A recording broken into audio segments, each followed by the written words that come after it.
Hey friend, welcome to Ask Dr. Betters. We get questions literally from all over the world every week.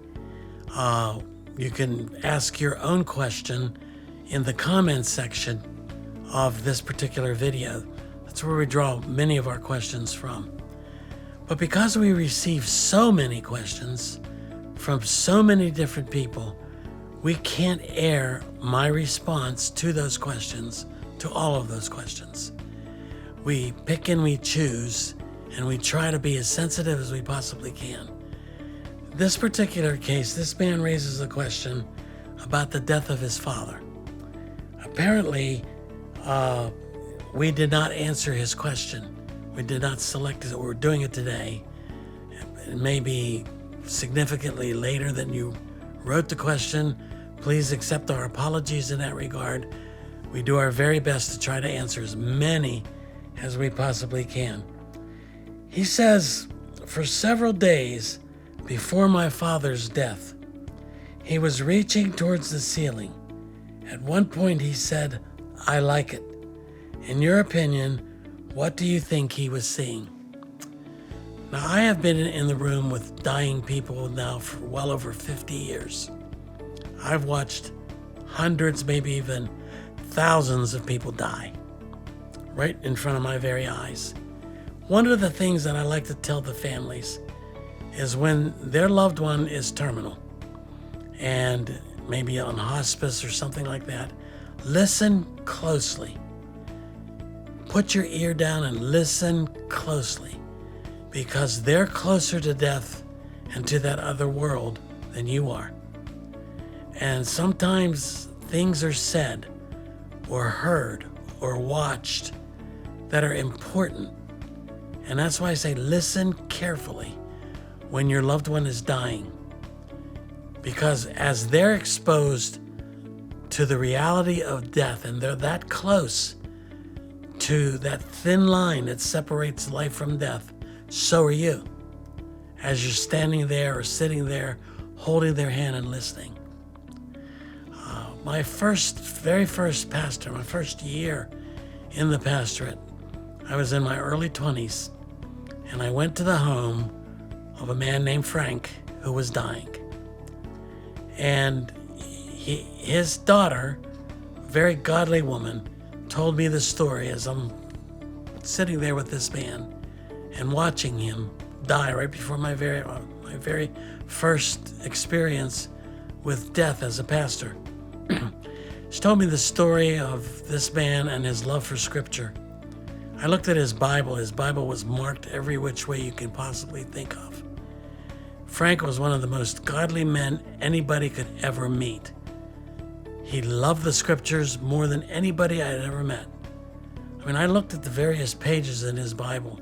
He could tell you where a passage was, on what side of the page it was.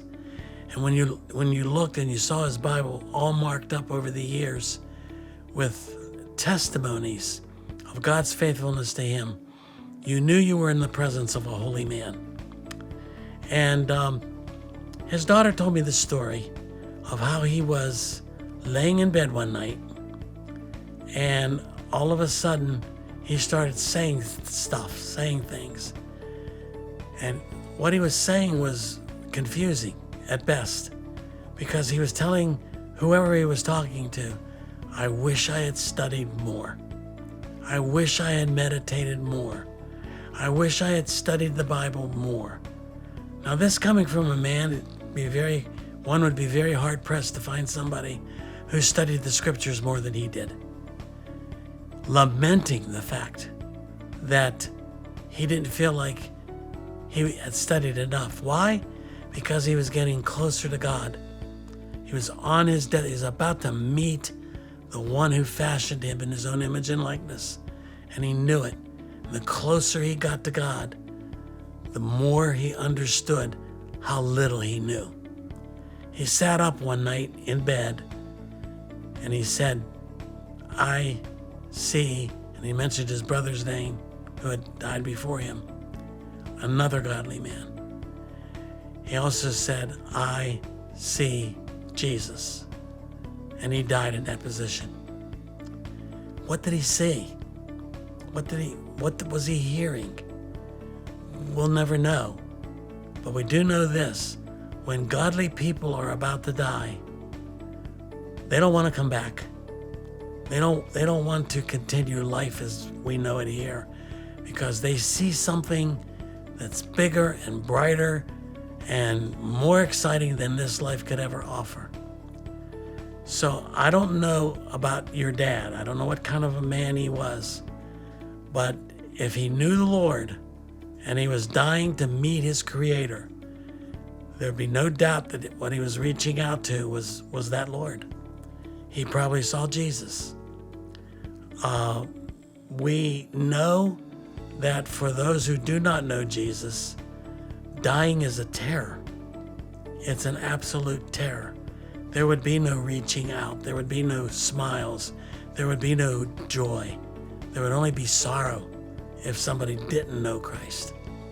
So for this man to reach out, to look at the ceiling and reach out for something, more than likely he was experiencing the dissolution of that thin wall that separates this life from the next. It's something that you should, when my son was killed, he was killed in a tragic auto accident. I had 2 people show up at my door, one the very next day, and one who was the EMT on site. The one who showed up at my door the next day was an Italian man. He had a 3-piece suit on. He said, "I just had to come over to tell you what I saw." He said, "Your son, who was in the midst of having a serious and probably very painful car accident where he was going to die almost instantly, and his girlfriend beside him was also going to die instantly." He had a big grin on his face. The grin was haunting to the Italian man that showed up, because the grin didn't make sense with such a tragic accident. The EMT, who happened to also be Mark's youth group leader, ran from the scene because of the grin that Mark had on his face. It spooked him to have that kind of a grin in the midst of a tragic accident. What did he say? What did he say? There's no doubt in my mind what he saw. He saw the one who created him, and he saw the one who was about to take him home, because those days were ordained before the foundation of the world. I hope this helps.